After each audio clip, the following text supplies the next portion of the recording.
అదే RTV app వార్తల్ని క్షణాల్లో చదివే అవకాశం ఉంటుంది. ఒక న్యూస్ పేపర్, ఒక టెలివిజన్ ఛానల్ మీ చేతుల్లో ఎప్పుడు ఉంటాయి.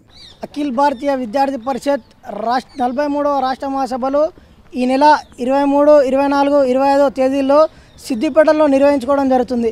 ఈ యొక్క రాష్ట్ర మహాసభలలో రాష్ట్ర స్థితి పైన, విద్యారంగ స్థితి పైన, రాష్ట్రంలో ఉన్న నలుమూలల నుంచి వచ్చే విద్యార్థులతో చర్చించి ఈ యొక్క రాష్ట్రంలో ఏ విధంగా అయితే మద్యం ఏరులై పారుతుందో కూడా ఈ యొక్క 43వ రాష్ట్ర మహాసభల్లో చర్చించి తీర్మానాలు ప్రవేశపెట్టబోతున్నాం. ఈ యొక్క రాష్ట్ర ప్రభుత్వం ఈరోజు ఏదైతే విద్యార్థులకు సంబంధించిన 7,300 కోట్ల ఫీజు రియంబర్స్మెంట్ స్కాలర్షిప్ పెండింగ్లో ఉంచి ప్రభుత్వంలోకి అధికారంలోకి రాకముందుకు ఇష్టానుసారంగా కాలయాపన చేసి ఈ యొక్క రాష్ట్ర ప్రభుత్వం ఈరోజు విద్యార్థులకు సంబంధించిన ఏమాత్రం కూడా ఫీజు రియంబర్స్మెంట్ స్కాలర్షిప్ కూడా విడుదల చేయడం జరిగింది.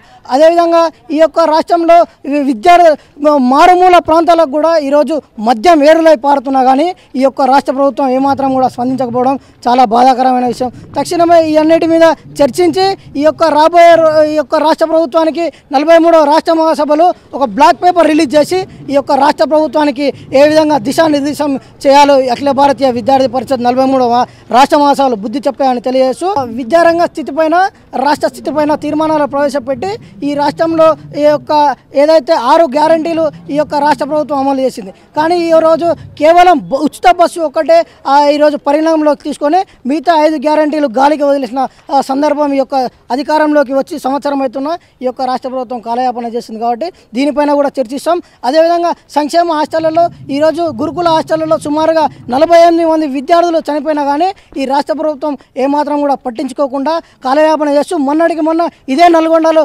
సుమారుగా 1,00,000 మందితోటి బహిరంగ సభ పెట్టి ఈరోజు కేవలం ఆ యొక్క ఒక్క గ్యారంటీ గురించే ఎక్స్పోజ్ చేసుకుందే తప్ప మిగతా 5 గ్యారంటీలను పట్టించుకోకుండా ఈరోజు విద్యార్థులను పట్టించుకోకుండా ఇదే నల్గొండ గడ్డలో బహిరంగ సభ పెట్టిన రేవంత్ రెడ్డికి చెప్తున్నాం, మీరు కనుక ఈ రాబోయే రోజుల్లో ఏదైతే మీరు ఇచ్చిన హామీలు నెరవేర్చకుంటే ప్రగతి భవన్ని ముట్టడి చేయడానికి కూడా విద్యార్థి పరిషత్ వెనకపోదని ఈ నల్గొండ గడ్డ నుంచి విద్యార్థులు ప్రాణాలు కోల్పోయినా ఈ రాష్ట్ర ప్రభుత్వం ఏమాత్రం కూడా పట్టించుకోకుండా మేము నాణ్యమైన భోజనం పెడుతున్నాం.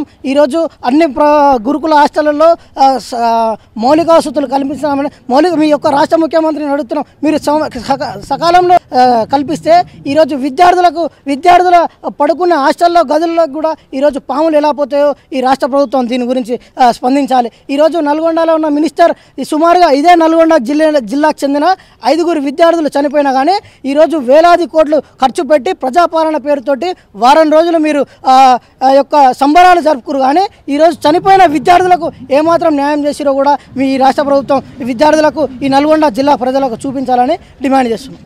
జై హింద్, జై భారత్. మరిన్ని వీడియోస్ కోసం ఛానల్ ని సబ్స్క్రైబ్ చేయండి. లేటెస్ట్ అప్డేట్స్ కోసం వాట్సాప్ ఛానల్ ని ఫాలో చేయండి. అండ్ లింక్ డిస్క్రిప్షన్ లో ఉంది.